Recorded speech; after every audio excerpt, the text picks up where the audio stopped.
مستوطنون إسرائيليون يفرون من قصف صاروخي بقلب إسرائيل وذعر داخل الكنيسة الإسرائيلي وفض جلسته.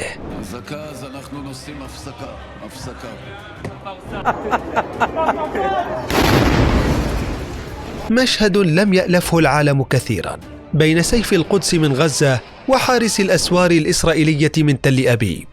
المواجهة تتصاعد حتى بات التبادل جحيم من الصواريخ، مئات تنطلق من هنا إلى هناك ومثلها تقصف من هناك إلى هنا. عشرات الضحايا من الفلسطينيين وبضع قتلى من الإسرائيليين. كل شيء كان سيكون ضمن المتوقع، لكن تفصيلا واحدا قد يعبث بالموازين. فالقبة الحديدية التي كلفت إسرائيل مئات ملايين الدولارات وباتت مركز هيبتها ودرعها الحامي من أي صواريخ، حتى أن أمريكا أقوى دولة بالعالم استوردت منها هذه القبة الحديدية التي باتت اليوم قاب قوس من فضيحة قد تكلفها اسمها بسوق السلاح، بعد أن فشلت باعتراض كل صواريخ الفصائل الفلسطينية، حتى أن بعضها تعدى القدس وتل أبيب، ما أرجعته إسرائيل في تقرير على قناتها 12 إلى خلل فني، فيما تحدثت حركة حماس عن صواريخ جديدة بتكنولوجيا متطورة، إضافة إلى حيلة مكنت صواريخها من تجاوز القبة. فما هي القبة الحديدية الإسرائيلية؟ وكيف ولدت؟ وما مدى فعاليتها؟ وكيف تجاوزتها الصواريخ الفلسطينية؟ هل حقا هناك خدعة أو حيلة؟ الحيلة السرية.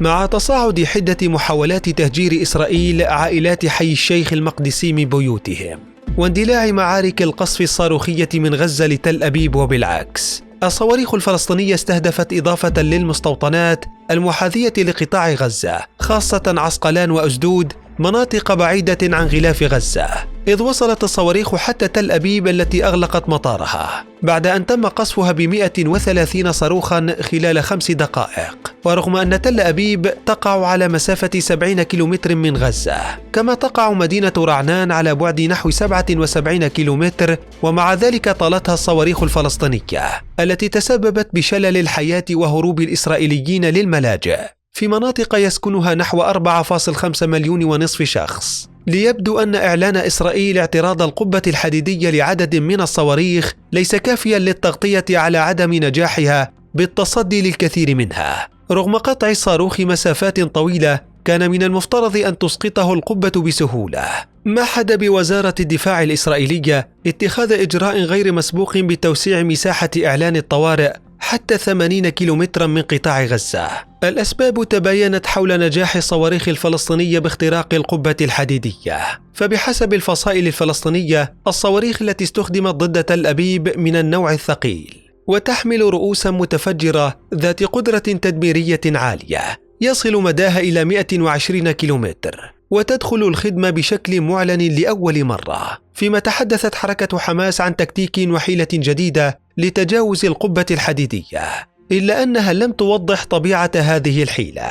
وبعيدا عن الرواية شبه الرسمية الإسرائيلية بوجود خلل فني بالقبة، ذهب خبراء إسرائيليون إلى أن السبب هو إطلاق كمية هائلة بمئات الصواريخ في آن واحد، إضافة إلى استخدام نوعية صواريخ جديدة موجهة إلى الطوابق العليا في عمارات مرتفعة، مع تأكيد بدء دراسة سريعة حول هذه الصواريخ وسبب فشل القبة الحديدية باعتراضها، خاصة وأنه ليس الفشل الأول للقبة الحديدية التي لم تنجح قبل فترة وجيزة في اعتراض صاروخين قادمين من سوريا سقط بالقرب من المفاعل النووي ديمونا.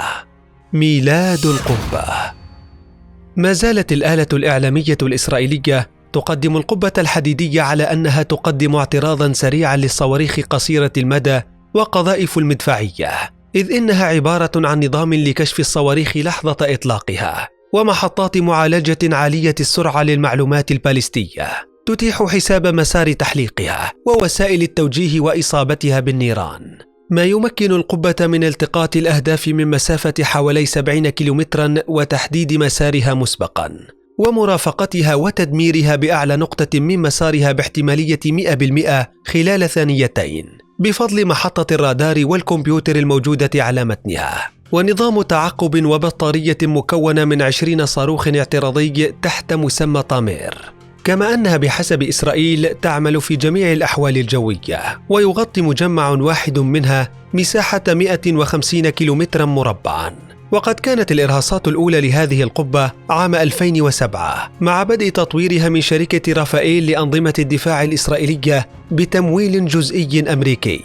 وقد اختار وزير الدفاع الإسرائيلي حينها عمير بيريتز نظام القبة الحديدية كحل دفاعي لإبعاد خطر الصواريخ قصيرة المدى عن إسرائيل. ومع دخول القبة الحديدية بالخدمة عام 2010 كانت الكلفة الإجمالية قد وصلت إلى 210 مليون دولار. ولم تلد القبة الحديدية بهذا الاسم، بل كان اسمها الأول مضاد قسام، إلا أن رئيس مشروع تطوير القبة وزوجته ارتأي أن الاسم غير مناسب، فابتكر في أحد الجلسات اسم القبة الذهبية قبل أن يغيراه إلى القبة الحديدية، التي ما زالت تواجه منذ ولادتها انتقادات تتعلق بالتكلفة الباهظة، إذ إن كل إطلاق صاروخ على القبة الحديدية يكلف أكثر من 100,000 دولار. كما أن الانتقادات التي تمس فاعلية هذه القبة ليست وليدة اليوم فقط، حيث وصف محللون عسكريون إسرائيليون بينهم رؤوفين بيداتستور القبة الحديدية بأنها كانت أكبر عملية احتيال ضخمة، في ظل حقيقة أن الفصائل الفلسطينية تطور صواريخ تستغرق 14 ثانية للوصول إلى سديروت، في حين أن نظام القبة الحديدية يحدد ويعترض الصاروخ بعد 15 ثانية. انتقادات أخرى جاءت هذه المرة من علماء بشركة رافائيل المصنعة ذاتها، ومفادها أن النسبة الحقيقية للاعتراضات الناجحة هي حوالي 5%. فالاعتراض الناجح يجب أن يظهر انفجارين، أحدهم لصاروخ تامير والآخر للصاروخ أو القذيفة التي يجري اعتراضها، فيما أشرطة الفيديو لا تظهر في معظم الأحيان سوى انفجار صاروخ تامير. قبة وباترويت ومقلاع.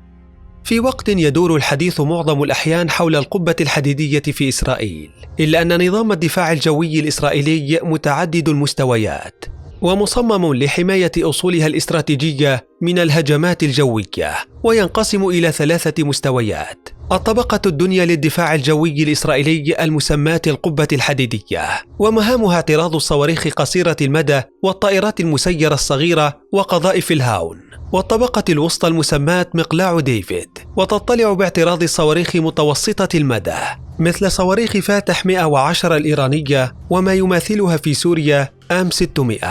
وبالطبقة العليا للدفاع الجوي الإسرائيلي توجد أنظمة باتريوت وآر-2 وآر-3، وتهدف إلى الاشتباك مع الصواريخ البالستية طويلة المدى. وأنت برأيك، هل حقا فشلت القبة الحديدية باعتراض الصواريخ الفلسطينية، أم أن مرور بضع صواريخ من أصل المئات لا يعد فشلا للقبة؟